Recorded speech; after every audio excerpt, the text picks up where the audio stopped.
Este es el abstract, el resumen que le mandé a Joseba para decirle, voy a hablar de esto. En nuestro laboratorio queremos elucidar las funciones de ubiquitilación en el cerebro y para ello usamos modelos celulares y animales de fácil manipulación en el laboratorio. No trabajamos con personas, usamos modelos de laboratorio. Y actualmente uno de nuestros proyectos es identificar qué proteínas son clientes de V3A, que es la ligasa de ubiquitilación asociada al síndrome de Angelman. Recientemente hemos identificado una regulación no descrita hasta ahora del proteosoma por V3A y en mi charla intentaré poner nuestros últimos descubrimientos en perspectiva con lo que se ha publicado hasta la fecha sobre los sustratos ubiquitinados de V3A. Le mandé hasta Josep y me dice, tienes una cantidad de cosas ahí que no sé seguro si esta charla cómo va a llegar.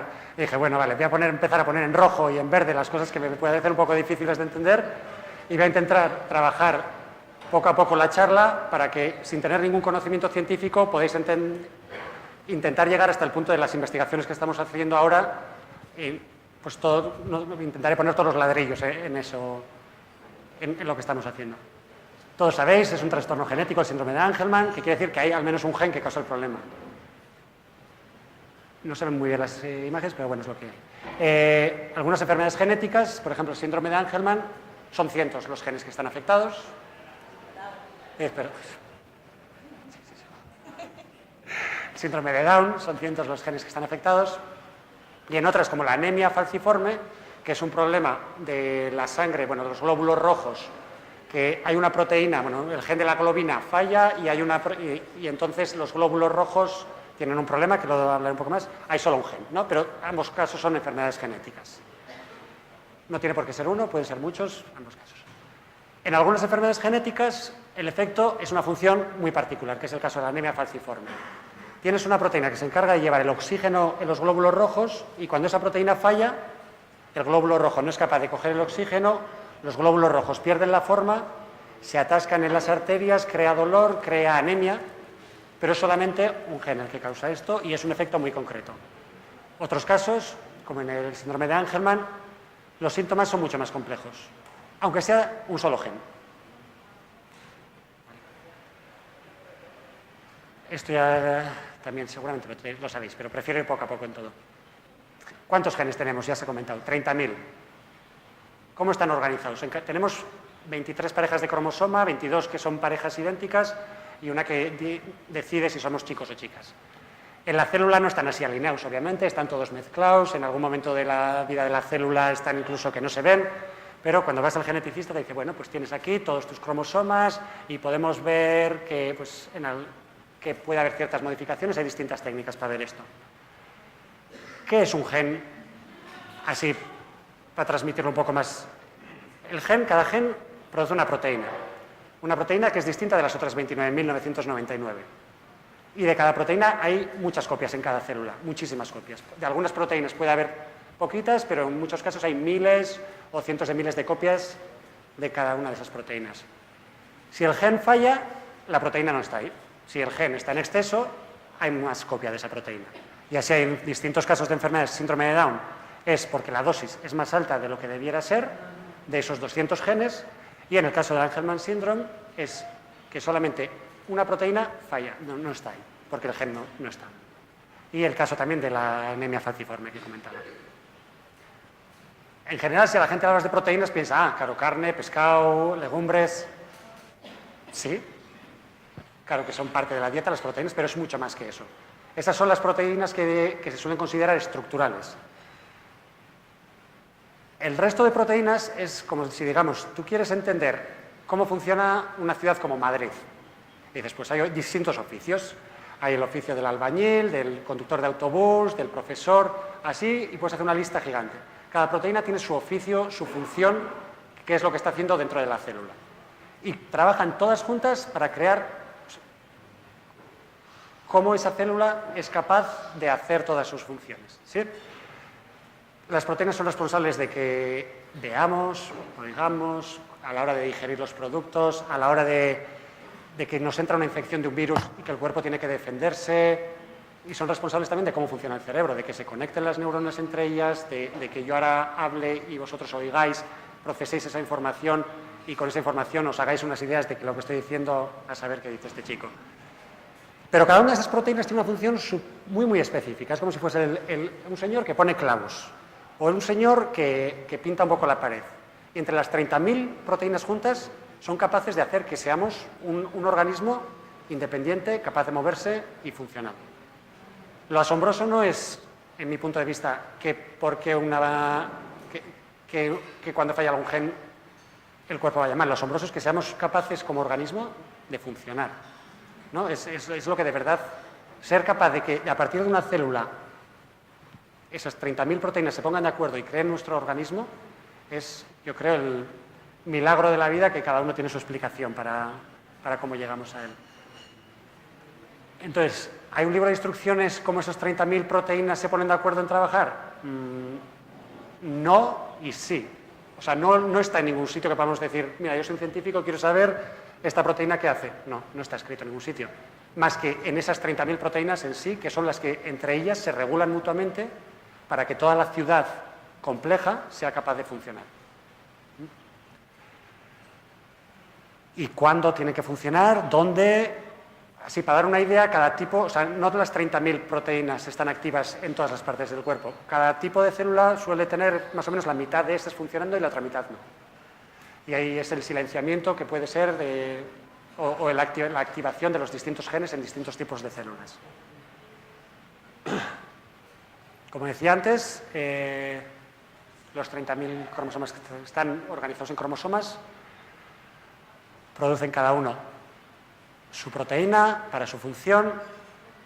Y claro, tú dirías, 30.000 proteínas, porque una falle un poquito aquí o allí, pues ¿qué más da? Pues como bien sabéis vosotros, puede dar mucha importancia. Que una sola proteína falle cambia completamente, porque puede ser un gen o una proteína muy esencial por alguna razón que igual todavía no la conocemos, pero porque controla muchas otras cosas. Mientras que hay otras proteínas, un gen que puede faltarte y no pasa absolutamente nada. Y muchos de nosotros que estamos aquí tenemos mutaciones y no las sabemos y no nos las describen porque, total, como no afectan a nada, pues ni nos enteramos. Entonces, que toque que sea algo más clave o menos clave, donde reside el problema.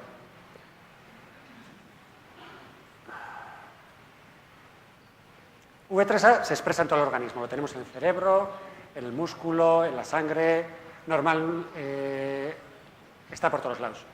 Lo específico de esta proteína y algunas otras es que de los dos cromosomas que tenemos todos, que nos ha venido uno del padre y otro de la madre, en el cromosoma 15, de las dos copias que tenemos, por lo normal, los que nos llamamos normales, solo tenemos una de las copias activas y la otra no. Cuando esa copia, como ha descrito antes Edwin, falla, entonces ya no queda ninguna. Entonces las neuronas, en particular, ¿no? Otras células del cuerpo no pasa nada porque tienen una regulación distinta, pero las neuronas en particular, que son esta medusa, digamos, que se conectan entre sí, carecen de esta proteína. Entonces, el gen no está, la proteína no está, la función, que aún no la sabemos bien cuál es, falta. El cerebro, eso que tenemos aquí dentro, tiene unos 100.000 millones de neuronas, todas conectadas, funcionando autónomamente, entre comillas. Cada célula dentro de sí tiene su propia autonomía, pero luego se comunican entre ellas.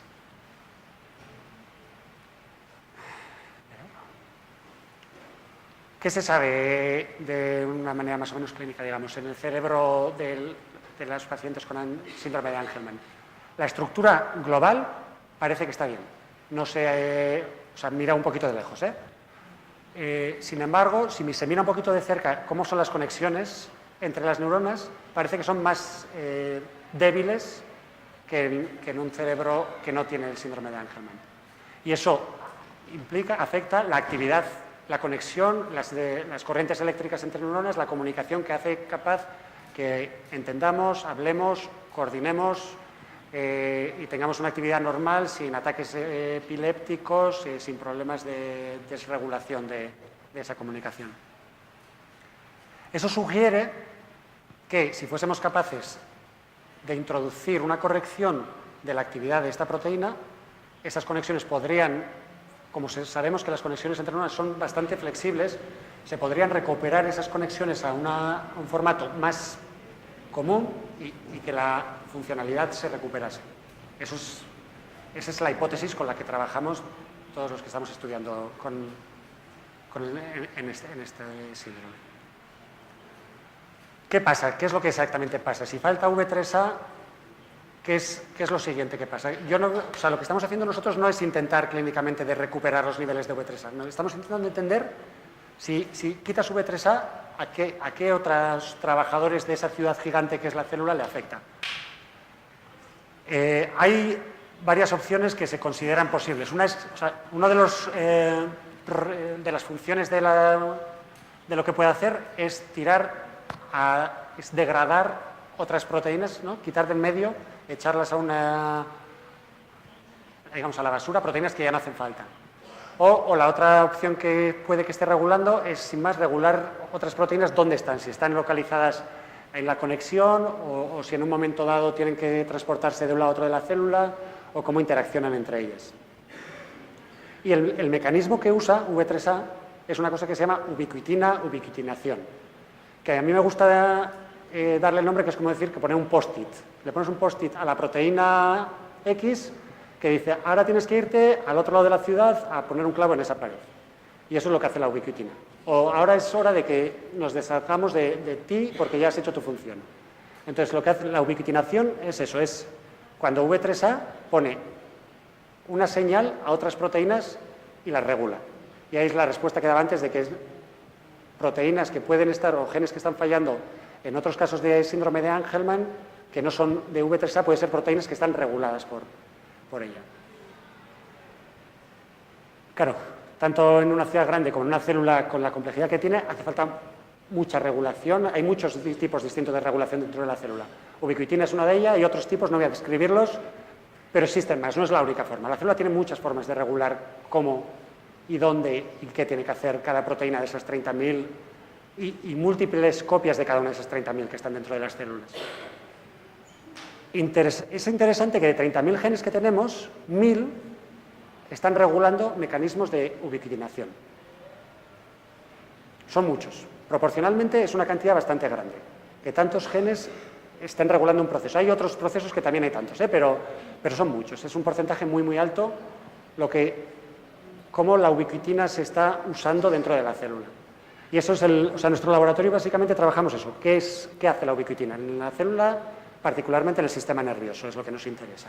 Es lo que llevo pues, desde el 2004, buscando métodos para caracterizar. Entonces, claro, si hay 1.000 proteínas regulando esto, son cientos, si no seguramente miles de procesos los que están siendo regulados por ubiquitina. Pero en el caso...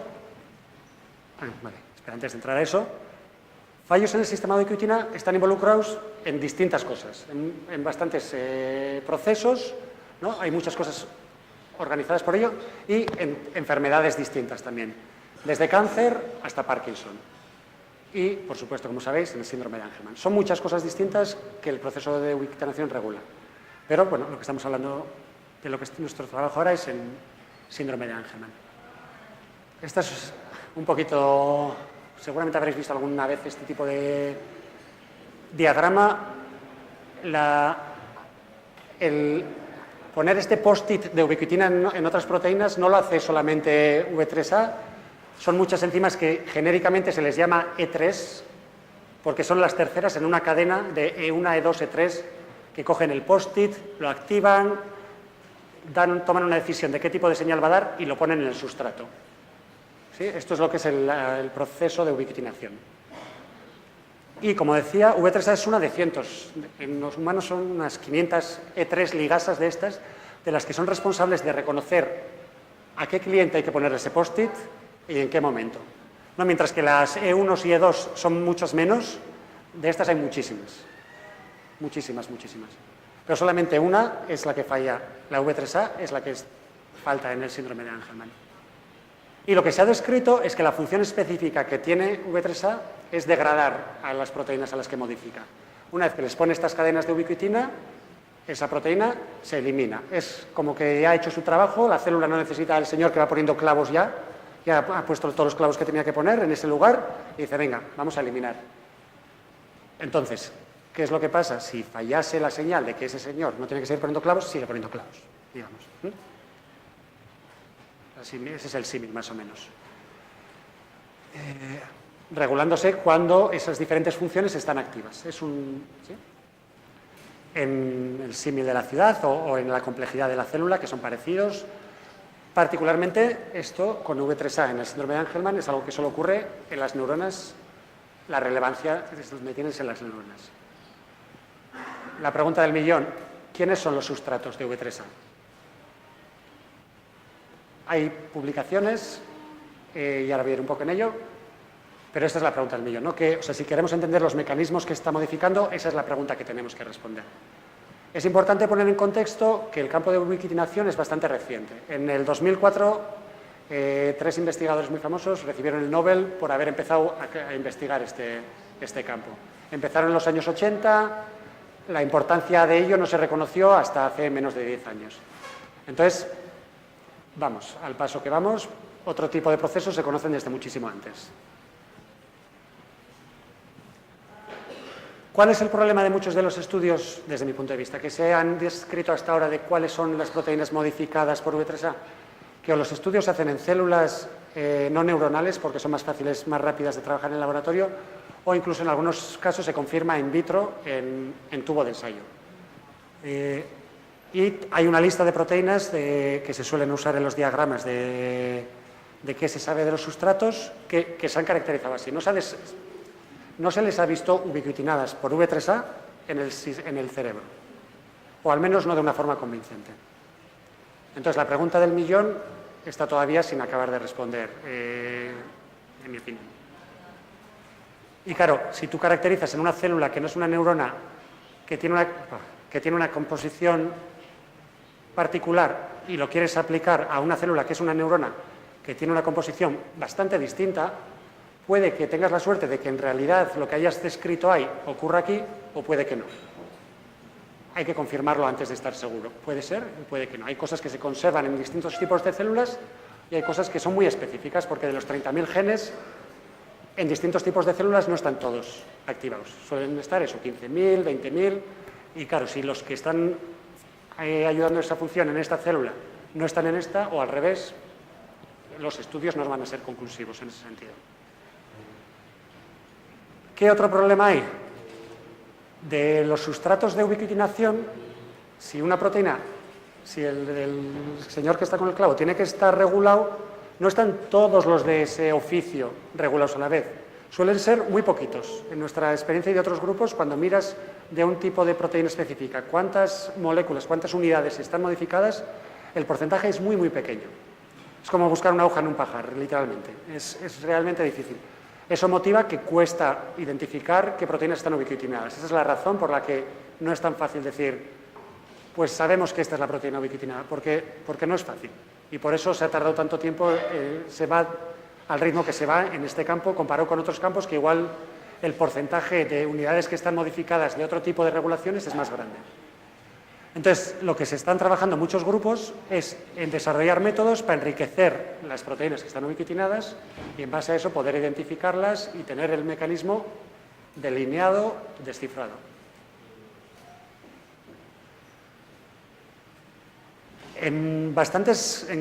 Yo creo que en todos los casos estos que se han descrito y que he listado antes de proteínas que se ha visto, que se ha sugerido que son sustratos de V3A, lo que se ha visto es esa proteína. Se asume que si la vemos más degradada, menos cantidad de ella presente, es porque se ha ubiquitinado mucho. Básicamente, si quitas V3A, como en el síndrome de Angelman, se va a acumular porque ya no está siendo degradada, o si tienes un modelo en que pones muchas más copias de V3A, esas extra copias de V3A van a exacerbar la degradación y entonces el nivel total de esa proteína va a bajar. Entonces, en la mayoría de los estudios que se han descrito hasta la fecha, lo que se mira es cuánta proteína queda y compararlo entre los dos casos y de esa forma determinar que sí, pues se acumula la proteína, será porque eso lo está ubiquitinando y lo está degradando. ¿Qué problema tiene esto? Que la ubiquitina no es el único método por el que la célula cambia los niveles de las proteínas. Hay muchas rutas, hay muchísimas rutas. Entonces, aunque esos sustratos tengan una relación con V3A, si solamente miramos que al final hay menos comparado con el principio, en realidad no estamos probando que eso está ubiquitinando directamente, sino que puede haber otros mecanismos. El hecho, por ejemplo, de que la actividad neuronal cambie modifica los niveles de muchas proteínas. Entonces, hay que tener un poco de cuidado en cómo se interpretan, si los niveles cambian o no. Estoy hablando solo al nivel de mecanismos moleculares, ¿eh? O sea, intentar descifrar qué exactamente es la proteína que ubiquitina V3A. Ahí hay un ejemplo que seguramente habréis oído de ARC. Hace un par de años hubo una publicación bastante famosa, es una proteína sináptica, cobró mucha relevancia, pero hace 2 meses ha habido otra publicación que ha dicho, sí, es cierto, esa proteína está regulada por V3A, los niveles cambian, pero ha habido otro estudio que ha demostrado fehacientemente que no está ubiquitinada, que la regulación es distinta. Que puede ayudar esto a entender qué es lo que pasa, pero no se acaba de solucionar, de descifrar el mecanismo si no sabemos exactamente cuáles son las proteínas que están ubiquitinadas por V3A. Entonces, lo que hace falta, y hay diversos grupos trabajando en esto, es en buscar cuáles son los sustratos que cuando pones más de la proteína V3A están más ubiquitinados. Y si quitas la V3A, dejan de estar ubiquitinados. Y a poder ser, hay que hacer esto en neuronas, porque en otro tipo de células puede que sea relevante o puede que no. Haciendo esto hoy en día, con resultados que estén saliendo a la luz, todavía muy poquito, por todas las razones que he dado antes.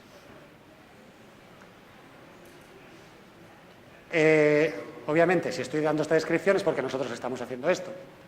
Entonces, nosotros en nuestro caso, lo que hacemos es, por los límites de la tecnología o por las capacidades que tenemos, es, en vez de intentar descifrar cómo eso ocurre en una ciudad tan compleja como Madrid, cogemos un pueblito pequeñito y decimos, a ver, aquí que es mucho más simple, decimos, ¿qué pasa con la función del conductor de autobús en este contexto más sencillo, en vez de con el conductor de autobús en ese contexto mucho más complejo, donde va a ser más difícil descifrar, ¿no?, cuáles son los mecanismos? Y para eso usamos los modelos animales. Evitamos tener que afectar a nadie, a personas, porque al final lo que necesitamos es extraer muestras de cerebro para poder mirar las neuronas. Y, por otro lado, nos permite centrarnos específicamente en una modificación exacta de la proteína en la que queremos mirar. Y en nuestro caso, en el laboratorio, usamos, por un lado, moscas de la fruta, que, aunque nos parezcan muy distantes de nosotros, conservan la mayor parte de los genes involucrados en enfermedades humanas. Es algo así como el 75% de las enfermedades humanas asociadas a genes, esos genes existen en la mosca de la fruta y hacen la misma función.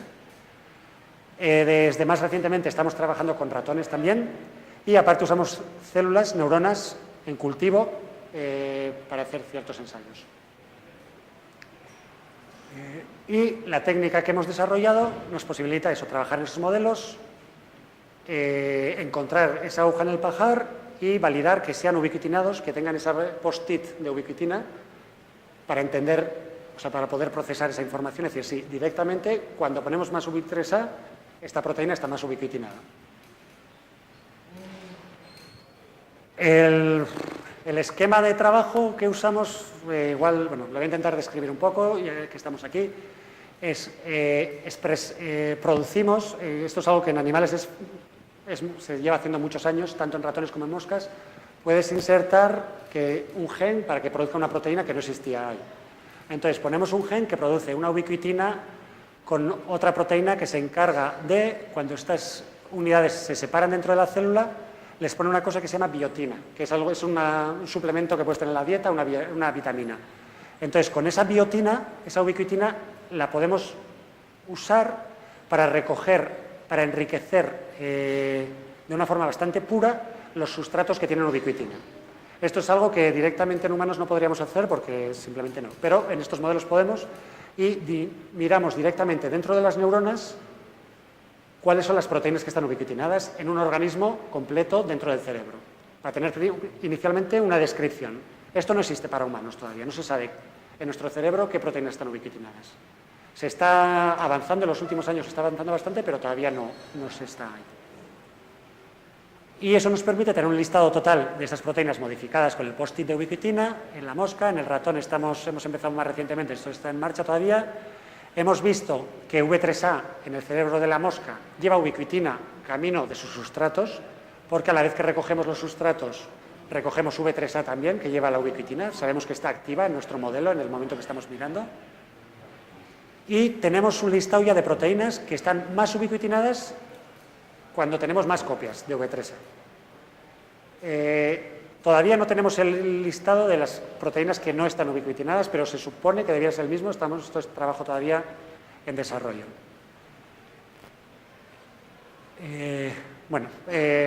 Aquí no voy a entrar mucho. En estos diagramas, por cierto, estos son datos no publicados, entonces si esto va a ir en público, debiera removerse estas diapositivas que dice datos no publicados. Gracias. Es información confidencial, todavía es preliminar, pero es confidencial, no es algo que lo hayamos publicado y que lo queramos compartir con más gente que la presente aquí hasta ese momento. Entonces, en estos casos de estas 4 proteínas que hemos identificado, que habíamos visto ya que están ubiquitinadas en el cerebro del sistema modelo que estamos usando, la mosca, cuando ponemos V3A sobreexpresado comparado con V3A, una copia que no funciona, vemos mucha más ubiquitinación que en el otro caso. Esta banda roja por aquí arriba determina la ubiquitinación. Y en uno de los casos vemos que la proteína se regula y se pierden los niveles, mientras que en los otros 3 casos no se está degradando. Mientras que el dogma en estos momentos en el campo es que cuando V3A ubiquitina sus proteínas, sus clientes se mandan a degradar. Y en un caso vemos que es el que se pierde esos niveles, en los otros 3 no se pierden esos niveles. Entonces puede que haya más allá de lo que se sabe sobre V3A todavía. Es un campo, como decía, está en desarrollo, no se lleva muchos años en esto. ¿Qué tienen en común estas proteínas que vemos aquí? 3 de ellas están organizando cómo funciona el proteasoma, que es lo que os he dicho antes, que es a donde se supone que V3A manda a sus clientes. No es solo que los clientes entonces de V3A se manden al proteasoma, sino que parece, por nuestros datos que estamos de hace unos meses recientes, que el proteasoma en sí está siendo regulado por V3A. Si estos datos los podemos validar más allá, esto significa que muchas proteínas que continuamente en nuestras neuronas están siendo procesadas por el proteasoma dejan de estar siendo procesadas de la forma que debieran serlo. Entonces, no es que solo 1 o 2 o 3 sean sustratos, sino que muchas más están siendo afectadas. Lo que lo hace mucho más complejo la situación que se está dando. No es solamente, es un gen originalmente el que falla, pero al final puede estar afectando a decenas o más. Y eso podría explicar por qué los fenotipos, por qué los síntomas son tan amplios. Pero bueno, de momento es muy pronto para decir esta es la solución o esto es exactamente lo que pasa. Pero bueno, teniendo la oportunidad, creo que era el sitio para compartir esto. Y usando un modelo que para nosotros no se ve aquí muy bien, pero bueno, en el ojo de la mosca podemos súper fácil sobreexpresar, quitar proteínas. La mosca sigue volando, sigue viviendo porque es solamente el ojo lo que le falla. Es un modelo que tiene gran utilidad por eso, porque puedes hacer muchas modificaciones genéticas, puedes variar muchos detalles, puedes destrozarle el ojo, por ejemplo, y da igual, es una mosca, a nadie le importa lo que le pasa a la mosca, pero el mecanismo dentro de la célula nos está dando toda esa información que va a poder trasladarse luego a lo que pasa dentro de nuestro cuerpo. Entonces, ahí hemos visto que, por ejemplo, si una de esas proteínas que estaba en la diapositiva anterior sobreexpresamos una forma que falla, no pasa nada, bueno, no sé si se ve mucho. Si sobreexpresamos V3A, el ojo de la mosca se distorsiona mucho porque hay una modificación de los mecanismos que están controlados.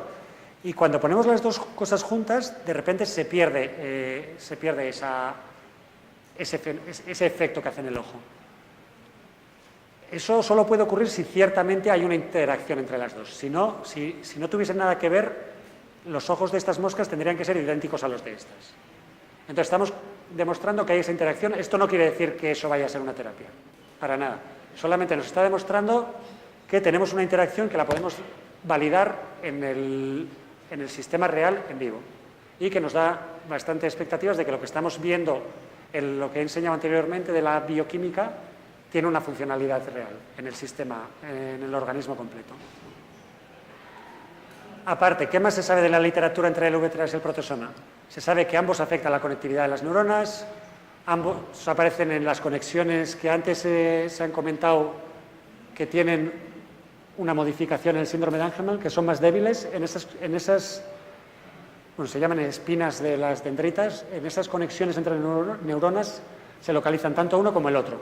Ello por sí no es prueba de que estén afectados. Y también en diferentes ensayos se ha visto que si purificas una, la otra viene en la purificación. Están asociadas físicamente. Pero hasta ahora no se había considerado en ningún momento que fuese un sustrato. Sobre todo porque se sabe que V3A ya que manda sus sustratos al proteasoma. Entonces es un poco complejo poder separar ahora cómo, por un lado, manda sus sustratos al proteasoma, pero a la vez está modificando el proteasoma. Y para esto estamos intentando, bueno, es lo que en estos momentos tenemos en marcha. Por un lado, queremos trasladar los conocimientos que hemos derivado hasta ahora en el sistema modelo de moscas al ratón para ver si se conservan tal cual los hemos visto, e incluso a neuronas derivadas de humanos en cultivo. Para eso tenemos una colaboración con un grupo en Memphis que, igual habéis oído, a base de dientes de la leche, cuando caen el diente de la leche, de las células madre que hay ahí, se pueden derivar neuronas, y en esas neuronas contienen toda la información genética de la persona que se le ha caído ese diente de la leche. Entonces, todavía es un modelo que no está súper establecido, pero se puede trabajar en un sistema neuronal derivado específicamente de un paciente para ver si un tratamiento o un cambio de la cantidad de otra proteína ocurre realmente en esa neurona derivada de la persona. Queremos confirmar que el proteasoma ciertamente está regulado por V3A, no solo en la mosca, sino también en un sistema más desarrollado, como sea tanto el ratón como las neuronas en cultivo. Y desde nuestro punto de vista, que nuestro punto de partida inicial es entender los mecanismos, hemos empezado yendo a un sistema más sencillo para poder intentar entender cómo ocurre todas esas conexiones entre proteínas, y queremos tener el mecanismo y confirmarlo de vuelta en el sistema complejo por si eso abre la posibilidad de proponer en el futuro terapias basadas en el conocimiento específico de qué está pasando dentro de la célula en el momento que falla V3A. Como se ha descrito antes, la otra opción es simplemente recuperar los niveles de V3A, pero alternativamente podemos mirar si falla V3A, qué falla, y si hay alguna opción de alguna forma compensar esos fallos que están ocurriendo en la célula. Bueno, más o menos lo he resumido. Nuestro trabajo del día a día es intentar descifrar los mecanismos. Luego irá viniendo lo que vaya viniendo. No queremos crear ninguna expectativa porque sabemos que esto tarda años. Los modelos que usamos, como la mosca, nos permite avanzar bastante rápido, y a la vez nos permite investigar dentro de la neurona en un organismo que es capaz de volar. Que no es, miramos a la mosca como algo muy mínimo, pero con sus muchísimas menos neuronas tiene un cerebro que es capaz de hacerle volar, tiene su complejidad también, y sobre todo sabiendo que la unidad funcional del cerebro, la neurona, es bastante similar, nos da la opción de investigar la raíz del problema. Creemos que hay una regulación del proteasoma, pero esto tardará tiempo todavía en confirmarse y llegar a una confirmación total. Y lo interesante es que tiene lógica basada en otras cosas que se han visto, pero que no se han conectado en la literatura entre la V3A y lo que pasa con el proteasoma en distintos escenarios. Bueno, agradecimiento al Biogune, que es el centro de trabajo, Ikerbas, que paga mi sueldo, March of Dimes, que nos dio el apoyo para este proyecto. Anteriormente también, cuando estaba en Inglaterra, tuve el apoyo de la Royal Society para el principio del proyecto, y en un momento del Gobierno vasco también para parte del estudio en células. La gente del grupo, Juanma, Soyan, Maribel, Aitor y Benoit, que son los que hacen el trabajo del día a día. Y bueno, los colaboradores, Larry Reiter en Memphis, que está trabajando con los dientes de la leche, Gunnar Dittmar en Berlín, que hace la espectroscopía, gente en el Centro Rosa Barrio, gente en Cambridge y en distintos sitios. Y con eso acabo mi charla.